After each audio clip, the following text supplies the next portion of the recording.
Bab sampaikan ceramah tentang kebutuhan untuk berubah, tetapi jangan pernah lakukan reformasi terlalu dalam. Dalam waktu singkat, dari buku Maklaba Hukum Kekuasaan karya Robert Greene mengajarkan bahwa perubahan, meskipun seringkali diperlukan, adalah hal yang sulit diterima oleh banyak orang.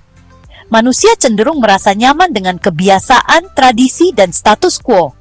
Oleh karena itu, ketika mencoba memperkenalkan perubahan, seorang pemimpin harus melakukannya dengan hati-hati dan bertahap agar tidak menimbulkan resistensi besar.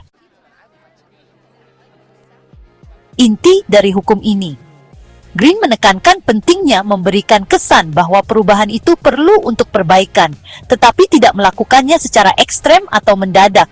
Perubahan yang terlalu cepat atau mendalam dapat menakuti orang, membuat mereka merasa tidak aman, atau bahkan memicu perlawanan. Sebagai gantinya, kita harus menyampaikan gagasan perubahan dengan retorika yang meyakinkan, tetapi melaksanakannya secara perlahan agar lebih mudah diterima. Perubahan itu sulit diterima karena kebanyakan orang takut pada yang tidak dikenal, karena perubahan seringkali melibatkan ketidakpastian yang dapat menyebabkan kecemasan. Selain itu, tradisi memberikan rasa identitas dan stabilitas. Karena itu, etika tradisi dilanggar. Orang akan merasa seperti kehilangan sebagian dari diri mereka. Kemudian, bagi mereka yang berada di posisi berkuasa, perubahan dapat dianggap sebagai ancaman terhadap status mereka. Dan perubahan besar dapat memengaruhi hubungan, rutinitas, dan struktur sosial yang dapat menimbulkan rasa ketidaknyamanan. Prinsip-prinsip dalam melakukan perubahan. Pertama, melakukan secara bertahap. Perubahan besar harus dipecah menjadi langkah-langkah kecil yang lebih mudah diterima. Kedua, menggunakan retorika yang meyakinkan. Kita harus menyampaikan ide perubahan sebagai sesuatu yang logis dan tak terhindarkan, tetapi tetap memperhatikan perasaan audiens kita. Ketiga, menghormati tradisi dan simbol lama. Meskipun kita memperkenalkan perubahan, kita harus mempertahankan elemen-elemen tradisional yang masih relevan untuk memberikan rasa kontinuitas. Terakhir, melibatkan orang lain dalam proses. Jika orang merasa mereka menjadi bagian dari perubahan, mereka akan lebih cenderung mendukungnya. Salah satu contoh sejarah dalam penerapan hukum ini adalah Napoleon Bonaparte dan Reformasi Prancis. Napoleon Bonaparte memahami pentingnya menjaga keseimbangan antara perubahan dan stabilitas.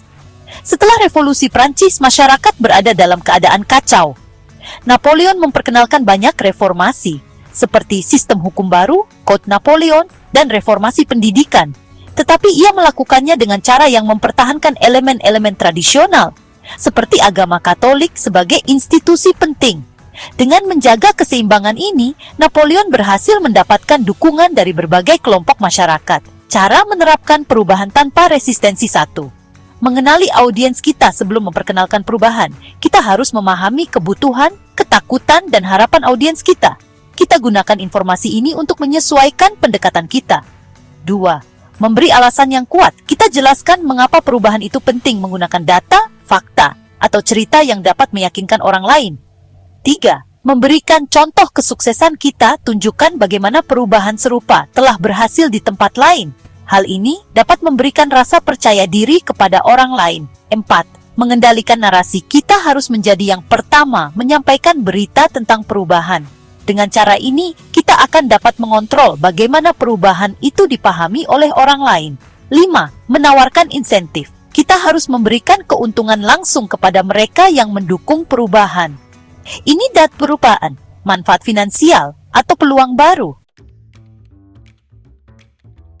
Banyak perusahaan teknologi menghadapi tantangan besar dalam memperkenalkan perubahan, terutama ketika melibatkan transformasi digital. Salah satu contoh sukses adalah Satya Nadella, CEO Microsoft.